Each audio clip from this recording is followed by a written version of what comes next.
오늘 말씀드린 내용은 얼핏 봤을 땐 사소해 보일지 몰라도 여러분이 부자가 되는데 정말 큰 도움을 주는 내용이 될 겁니다.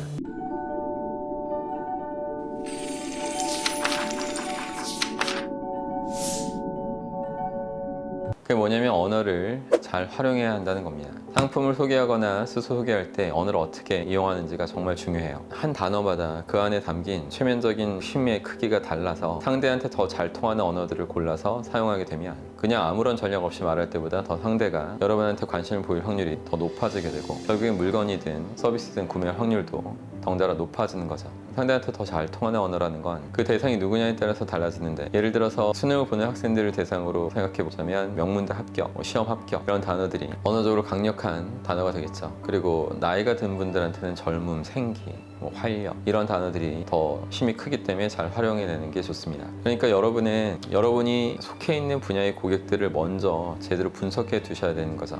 고객 그룹들을 분석하면 그 사람들이 원하는 게 뭔지 알게 될 거고, 그런 사람들한테 더 통할 수밖에 없는 단어들을 찾아서 활용하시면 됩니다. 구체적인 사례를 하나 말씀드려 볼게요.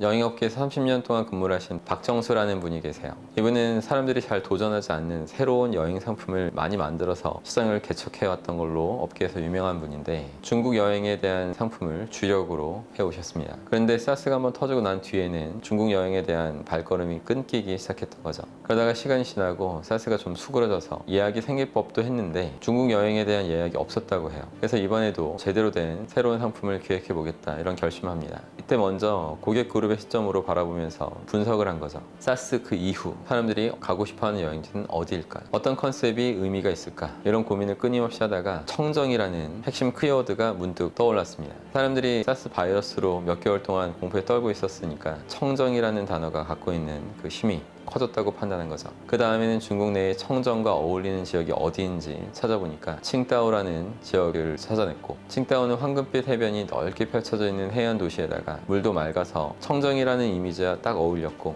한때 독일에 점령지였던 적이 있어서 독일 문화의 잔재인 유럽식 건축물들이 관광지로서의 가치가 높았어요. 마침 우리나라랑 거리도 그렇게 멀지 않아서 칭다오를 바탕으로 여행 상품을 더 가다듬었죠. 그리고 여기에다가 가격도 최대한 싸게 만들어서 사람들한테 거부감 없이 다가갈 수 있도록 고민을 계속했습니다. 스스로한테 내가 이 가격이라면 갈까? 이렇게 질문을 하면서 더 싸게 갈 수 있는 방법들을 찾아낸 거죠. 그렇게 최종적으로 99,000원에 칭다오를 2박 3일 동안 페리를 이용해서 왔다 갔다 할 수 있는 상품을 만들게 됩니다. 합법적인 방법으로 이런저런 보험료나 비자료 같은 것들도 별도로 책정해서 정말 싼 가격으로 만든 겁니다.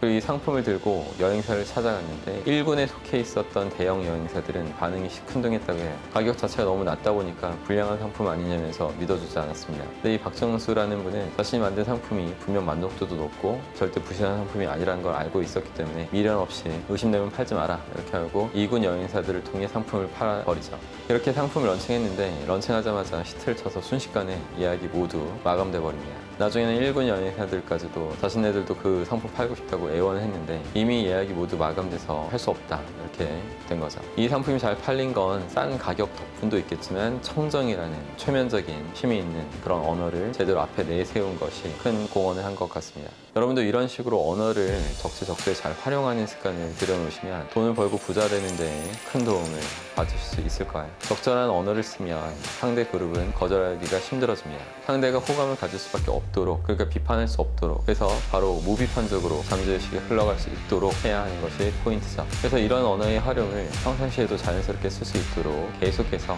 노력을 해 가셔야 됩니다.